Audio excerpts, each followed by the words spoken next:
ঘরে থাকা উপকরণ দিয়ে চিকেন পিৎজা তৈরি করব। গ্যাসের চুলোয় গ্যাস ছিল না, সামান্য একটু পাওয়ার পরে রেসিপিটা তৈরি করতেছি। এখানে আমি 1 চা চামচ ইস্ট দিয়ে দিলাম। আর এখানে হালকা কুসুম গরম দুধ হচ্ছে হাফ কাপের থেকে সামান্য একটু কম আছে, এখানে কিন্তু হাফ কাপ দেওয়া যাবে, তবে আমার কাছে এতটুকু ছিল দিলাম। আর 2 চা চামচ চিনি দিয়ে দিলাম। চিনিটা চাইলে আর একটু বাড়িয়ে কমিয়ে দেওয়া যেতে পারে। এটা 10 মিনিটের জন্য আমি ঢাকনা দিয়ে রেখে দিচ্ছি। 10 মিনিট পরে যে ফিরে এলাম, প্লেটটাকে সরিয়ে রেখে আর বাকি অংশগুলো দেখাচ্ছি। এখানে একটা ডিম দিয়ে দিচ্ছি। ডিমটা অবশ্যই নরমালে থাকা ডিম দিতে হবে। স্বাদ মতো লবণ দিলাম।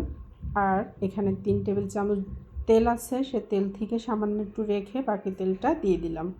আর এখন একটুখানি ময়দা দিতে হবে। ময়দা দিয়ে ডো তৈরি করতে হবে। 2 কাপ ময়দা দিচ্ছি। ময়দার জায়গায় আটা ব্যবহার করলে ভালো হবে না, ময়দাই দিতে হবে। তো ময়দা দিয়ে এখন ডো তৈরি করতে হবে। প্রথমে আমি চামচ দিয়ে একটু নেড়ে নিচ্ছি, সেই ক্ষেত্রে কিন্তু হাতে কম লাগে তার জন্য। তো চামচ দিয়ে ভালো করে নেড়ে চেড়ে নিয়ে তারপরে এখন কিন্তু চামচ থেকে ছাড়িয়ে নিয়ে সামান্য একটু তেল, অবশিষ্ট তেল থেকে সামান্য তেল দিয়ে তারপরে ডোটাকে তৈরি করে নিচ্ছি।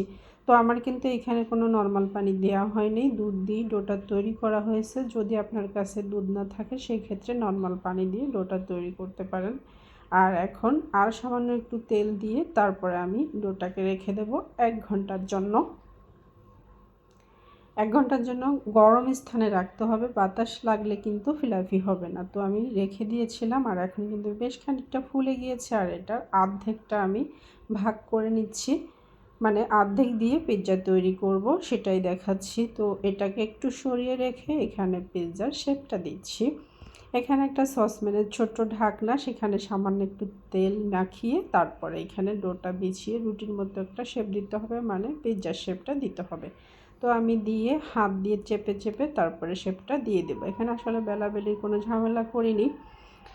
আর এই তো দিয়ে দিলাম। আর এখন সরিয়ে রেখে আর একটা অংশ দেখাচ্ছি। ওই অবশিষ্ট অংশ থেকে আরও অর্ধেকটা নিয়ে আবারও 2 ভাগ করে নিচ্ছি। আর এইখানে 2টা সুতা বানিয়ে নিতে হবে, মানে এভাবে করে 2টো সুতা বানিয়ে নিয়েছি, মানে দড়ি। এখন এটা দিয়ে কী করছি, এখানে এটাকে একটু দড়ির মতো পাকিয়ে নিব। উপরে যে একটা ডিজাইন দিয়েছি সেটাই দেখাবো। তো এইভাবে করে ঘুরিয়ে ঘুরিয়ে একটু দড়ির মতো পাকিয়ে নিচ্ছি। এটা কিন্তু আসলে খুব কঠিন কিছু না, একদম সহজই একটা জিনিস, পাকাইতে গেলেই বোঝা যাবে।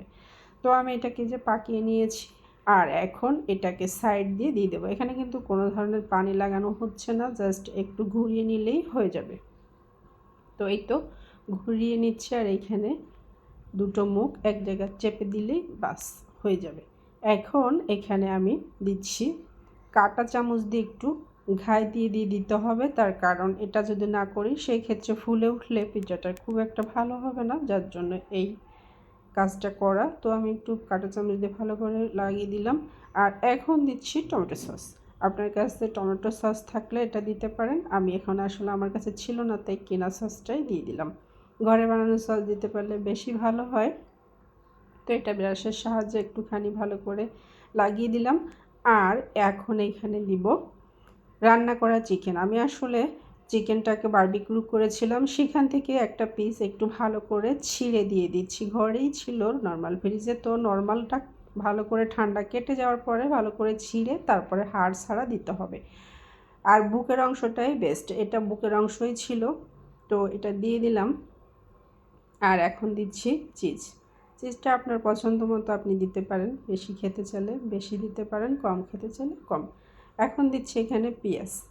এভাবে করে পেঁয়াজটাকে কেটে দিচ্ছি। আপনি চাইলে ক্যাপসিকামও দিতে পারেন, তবে আমার কাছে আসলে ক্যাপসিকামটা এই মুহূর্তে হাতের কাছে ছিল না, তাই দেওয়া হয়নি, শুধু পেঁয়াজটা দিচ্ছি। আর চিজ দিয়ে দিচ্ছি, গ্রেট করা চিজ, মোজরেলা চিজ।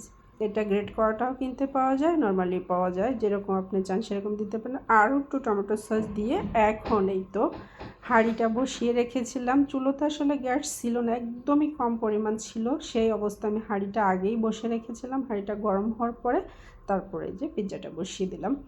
আর এটা 1 ঘন্টার জন্য এভাবে রেখে দেবো। আসলে গ্যাস কম থাকার কারণে টাইমটা বেশি লেগেছে। তো 1 ঘন্টা পরে আমি দেখিয়ে দেব।